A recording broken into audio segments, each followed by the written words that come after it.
அன்பான இனிய உறவுகளே, விஜயா சொல்லி கொடுத்துருச்சு சிந்தாமணி கிட்ட. சிந்தாமணி சும்மா இருக்குமா என்ன? எப்படியாவது இவனை போட்டு தள்ள வேணாம், ஏதாவது பண்ணி விஜயா மேலே கூட போட்டுடலாம், இல்லையா அந்த மாமியா மருமகளுக்குள்ள அடிச்சுக்கிட்டு போகிற அளவுக்கு ஏதாவது பண்ணணும் அப்படின்னு சொல்லிட்டு ஆளுகளை வச்சு திட்டம் போடுது. அந்த ஆளுங்க வர்றாரு இல்லையா, அவரை போட்டு பாவங்க பார்வதிக்கு ஃப்ரெண்டாக இருக்கிறதுனால இதுகளுக்கு என்ன விஜயாவுக்கு என்ன ஆகுதுன்னு தெரியல. பார்த்தா ஆளை வச்சு வண்டியை விட்டு ஏற்றிடுதுங்க. பாவம் அப்படியே கிராச் ஆயிடுது, மண்டைகிட்டலாம் அடிபட்டுருது. கொஞ்சம் லேசாக தட்ட சொன்னதுனால லேசாக பண்ணி விட்டுருது. கரெக்டாக இவருக்கு தெரிஞ்சு போகுது சிந்தாமணி தான் வண்டிக்குள்ளே உட்காந்துக்கிட்டே இதெல்லாம் பண்ணலாமா பார்க்குறாரு. ஓ இவதானா அப்படின்னு சொல்லிட்டு கொஞ்சம் மயக்க நிலைமையில் வராங்க. அதுக்கப்புறம் இங்கே ஆள்கள் கூடிடுறாங்க. அதுக்கப்புறம் ஆஸ்பத்திரிக்கும் போயிடுறாங்க, கட்டு போடுறாங்க. போலீஸ் வந்து கேட்குறாங்க, யார் இது பண்ணிட்டு போனது உங்களுக்கு ஏதாவது தெரியுமா, உங்களுக்கு யார் மேலே சந்தேகம் இருக்கா அப்படின்னு கேட்குறாங்க.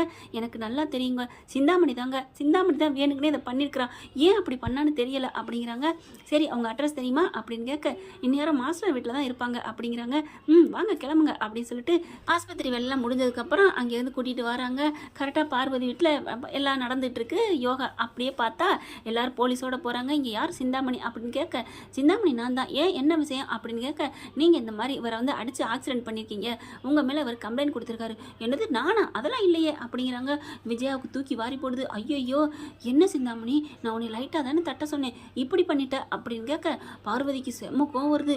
என்ன விஜயா நீ இப்படி பண்ணிட்ட, நீலாம் இப்படி பண்ணுவியா அப்படின்னு கேட்க, இல்லை பார்வதி சும்மா வர விடாமல் பண்ணுறதுக்கு லைட்டாக ஏதாவது பண்ணுன்னு சொன்னேன், அதுவும் சிந்தாமணியை தான் எல்லாம் பண்ண சொன்னிச்சு. என்ன சிந்தாமணி இப்பெல்லாம் பண்ணுறீங்க, என் பேரை கெடுக்கிறதுக்குன்னே எல்லாம் பண்ணுறீங்களே அப்படின்னு விஜயா சொல்ல, ஐயோ மாஸ்டர் அப்படிலாம் இல்லை அப்படின்னு பேச போலீஸுக்கு கோவம் வருது. என்னம்மா எங்களை வச்சுக்கிட்டே லேசாக தட்ட சொன்னேன், அப்படி பண்ண சொன்னேன், இப்படி பண்ண சொல்லுங்கிறீங்க, கிளம்புமா அப்படின்னு சொல்லிட்டு சிந்தாமணி கூப்பிட்றாங்க.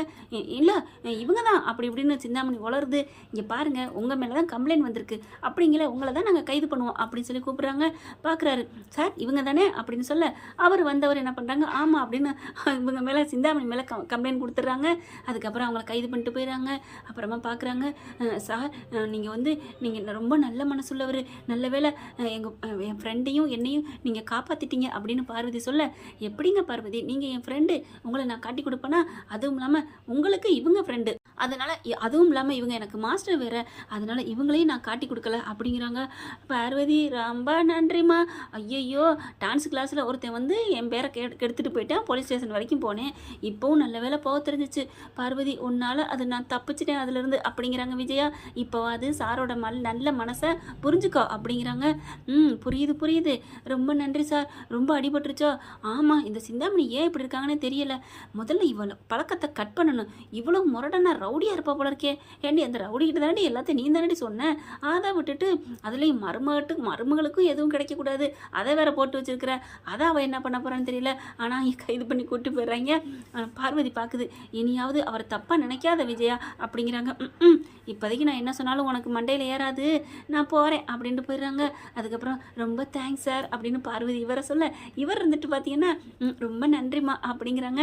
என்ன ஃப்ரெண்ட் இப்படி போனால் சூப்பராக தானே இருக்கும், பார்க்கலாம் என்ன நடக்க போகுதுன்னு. இந்த பதிவு உங்களுக்கு பிடிச்சிருந்துச்சுன்னா உங்கள் பொண்ணான கையில் லைக்கை போட்டு சப்ஸ்கிரைப் பண்ணிடுங்க. Thank you friend.